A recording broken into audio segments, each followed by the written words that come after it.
Pembacaan dari Kitab Kebijaksanaan, pasal 1 ayat 13-15, dilanjutkan dengan pasal 2 ayat 23-24. Allah tidak menciptakan maut, dan Ia pun tidak bergembira, karena makhluk yang hidup musnah binasa. Sebaliknya Ia menciptakan segala sesuatu supaya ada, dan supaya makhluk-makhluk jagat menemukan keselamatan. Racun yang membinasakan tidak ditemukan di antara mereka, dan dunia orang mati tidak merajai bumi. Maka kesucian mesti baka, sebab Allah telah menciptakan manusia untuk kebakaan, dan menjadikannya gambar hakikatnya sendiri. Tetapi karena dengki setan, maka maut masuk ke dunia, dan yang menjadi milik setan mencari maut itu. Demikianlah sabda Tuhan. Pembacaan dari surat kedua Rasul Paulus kepada jemaat di Korintus, pasal 8, ayat 7, ayat 9, ayat 13-15.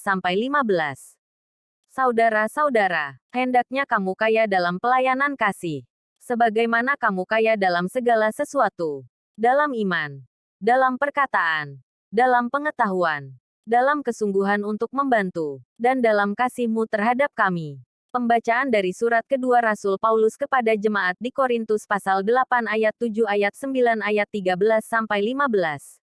Karena kamu telah mengenal kasih karunia Tuhan kita Yesus Kristus, yakni, sekalipun kaya, Ia telah menjadi miskin karena kamu, supaya karena kemiskinannya, kamu menjadi kaya.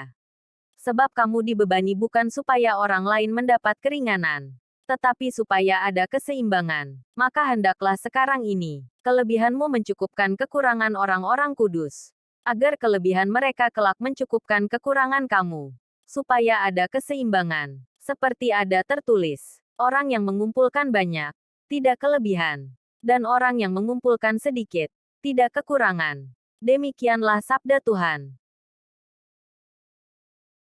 Inilah Injil Yesus Kristus menurut Markus, pasal 5, ayat 21-43.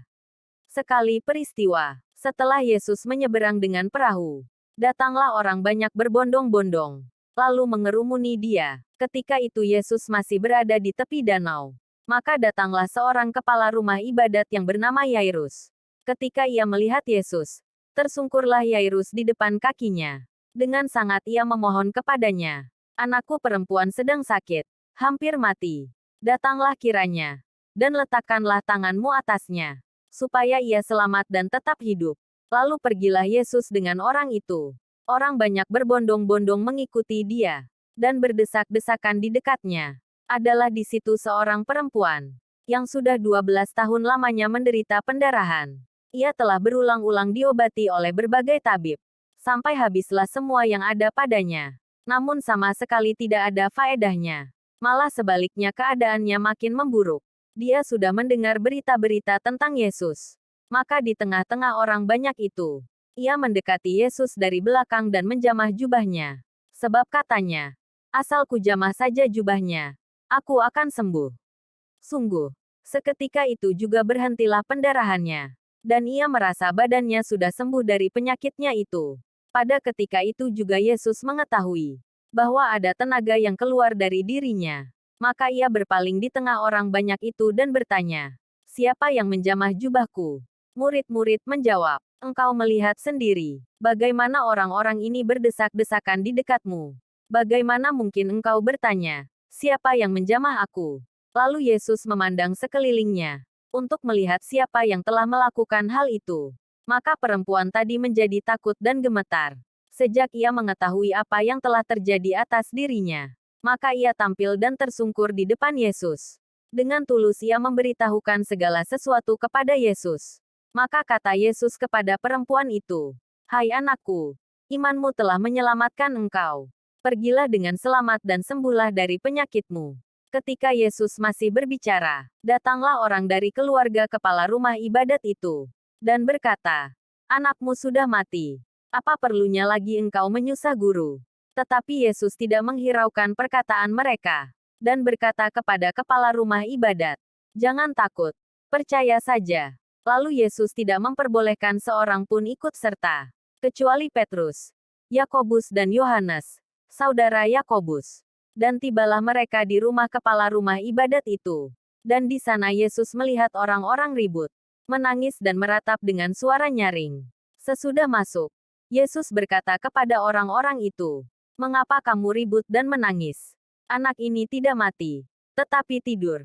Tetapi mereka menertawakan dia. Maka Yesus menyuruh semua orang itu keluar. Lalu ia membawa ayah dan ibu anak itu, dan mereka yang bersama-sama dengan Yesus, masuk ke kamar anak itu. Lalu Yesus memegang tangan anak itu seraya berkata, "Talita kum," yang berarti, "Hai anak, aku berkata kepadamu, bangunlah." Seketika itu juga anak itu bangkit berdiri dan berjalan. Sebab umurnya sudah 12 tahun. Semua orang yang hadir sangat takjub. Dengan sangat Yesus berpesan kepada mereka, supaya jangan seorang pun mengetahui hal itu.